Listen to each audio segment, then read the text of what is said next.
te fia whaawhailoa I atu I lau whaafonga anga I le nei fo I tae au, mā lole fo lau, usi mail whaafonga o talafo ala Radio Samoa. Ua tele tālo sanga, ma ua whaangata le awanoa mo isi tālo sanga fou, o loo fia whaaulu mai. O lei unga leo le whainga whaapāanga le mālo ta wala mai le First Home Partner Scheme, le asawhi soa soani tangata o loo fia whaatau, o lātou whale motu. Tau sanga luafe luas fu malitasi, na amata mai eile nei fe soa soani tele. Ma ua siria ma le whase lau se fulu, o singa whea ngainga na mawhai ona fe soa soani iai. Ma ile kainga ora na whaawala mai eile nei whainga whaapāanga, talu mai ona aloa ia le swinga na toe whaalau tele ile anga wa ai mawhai ona whaaulu tālo sanga. Ua moli mawina le whanga I lunga o tālo sanga lea e iei le whase lau 5% tālo sanga e maua I tutono o le masina. O whai mai eima le pūlenga I tangata o loo mana o mia pēle fe soa soani I whainga whaapāanga nei ale mālo, mo le whaatawina o whale motu. E tanga I ane I isi fe soa soani e pei o le First Home Grants ma le First Home Loans. O ni whainga whaapāanga I le tau ngofie. Ma ua iei se tūlanga fe siling ia le whaawau pea pe a whaia e sui le whainga mālo a ngā I le National po le Act. I le whainga pālota I le vai aso fau a wa o le alava ua uma o na whai mai pāti uma nei e lua la ua te le langolangoina fe soa soani nei. Tala whaanoa noa le mawai o Chris Hipkins I le koviti a o vevela whaalawi loa le pālota tele le atunu. O se whaasalaunga whaanoa noa mai le taita e le Labour Chris Hipkins o le ua maua le koviti a o tatalai I le so advance voting. Lima so le ua whaanoa fo e se nei Hipkins ta lia se ilonga I fo I mailo na siaki e negative. Ma pau whailoa inga o lo mawhaiona awa iai o whaatala noanga nei o lo whaia I lunga le Zoom.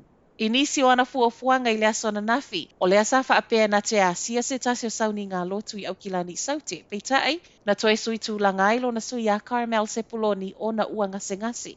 O le whaalua I leo na maua le taitai a Hipkins I le koviti. E pe o na Samoa I mauai le masino mati o le tausanga ta aluai.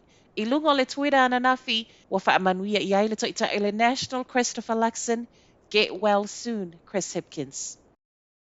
Te lau charges fau whaau popo whai e le malo I le tele o vaenga I totono New Zealand, whaapitoa mo le whawhanga ino o maa o te avale alu I le tise. Tala mai lea mai le Minister of Energy and Resources, Megan Woods, ma e whaape o nofuanga lau I loa o loo tele I nā whea tūrisi mō tā whaonga. O highways, whaape o nofuanga I tumutumu I eile to a tele o tangata Kiwis. E pe o shopping centres, le o loo ave I eile whaamuamua. O le telo charges nei o loo whaamoemoe te tau ona amata whaao ngā mai le kerisimasi o le tausanga nei. O se whaasilisilanga mai a Woods na nafi le mai a whai mai ai o le National I le vai aso tā aluai. A whai etu mai le pālota I le aso tōna I le vai aso asau. O le aiesi ia I le se fulu wafe charges I le tausanga I lua afe tolu se fulu. Mai le na o le afe lua se lau. Lea o loo iai I le taimi nei. Wasilia ma le 5 tangata whaamaonia wa mau e le Castro Bar Cryptos Palladium I Queenstown. Po o tangata nei wa mamai I aunga o le manawa tata, whaasuati, ma ti ngā le manawa ma fua mai le ma o le suawai. Whaamamonga nei e o mai le tūlai se fulu I le tai au na nafiolo o iai, e tūsa ma reporti le soifua malo loina. 5 cases whaamaonia, te fulu lua tangata o loo masalo mia, ma le toa valo o loo su e pea. Whaamaonia mai ai fo e matanga luenga, e iei tangata ua toe māua ona o le pēsia mai isi tangata o loo whe avea ia. O Queenstown o leo loo whaamalo sia pia le whaapuna mua le suawai, ma o le amatanga o se tema na amata moli mawina I lunga le social media, le toa tele o tangata mamai ai whaato ai loa I le aso se fulu ma le valu o se tema lava o le Cryptos Palladium lea ua a fiai. Ma tala whaaiu, toe se fulu tasi aso o le pālota tele New Zealand, ma au amata tatala I le so le advance voting, po le avanoa mo I lātou e mana na o e vave whaia pālota. O le ua whailo mai fo il komisi o whai ngā pālota I le tau nei le whai numero o pālota, ua mai a whaia I atunu mamau.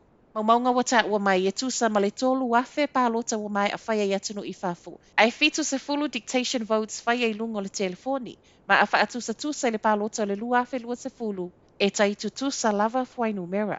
Taliu mai tonu lava I o New Zealand. A o tatala I whale pālota ua mai a tutofi mo le advance voting I le so. O le ua whautu aina le komisi o whai ngā pālota tangata pālota I sa ili le whale pālota la tāne. E a ngai I ai, ma o le vai aso nei fo I te tau na taunu ua tuailau Easy Vote Pack o lo o whaailoa uma tuai whale pālota nei. Tusa ma le tolu tesi 4 miliona tangata kiwi ua mai a whaaulu mo le pālota. Ai tolu se lau wiva se fulu wafe tangata pālota ele I le sitala. Ma ua toe au ngani mai eilo ofisa whai ngā pālota o le alawa e maua le taimi e lesi talai, ma e o lava fo i le aso le pālota tele le aso to nai o le vai aso asau, e ma whai lava ona e lesi tala, ma whai ai lau pālota. Tala nao le nei tai au, manuia le aso.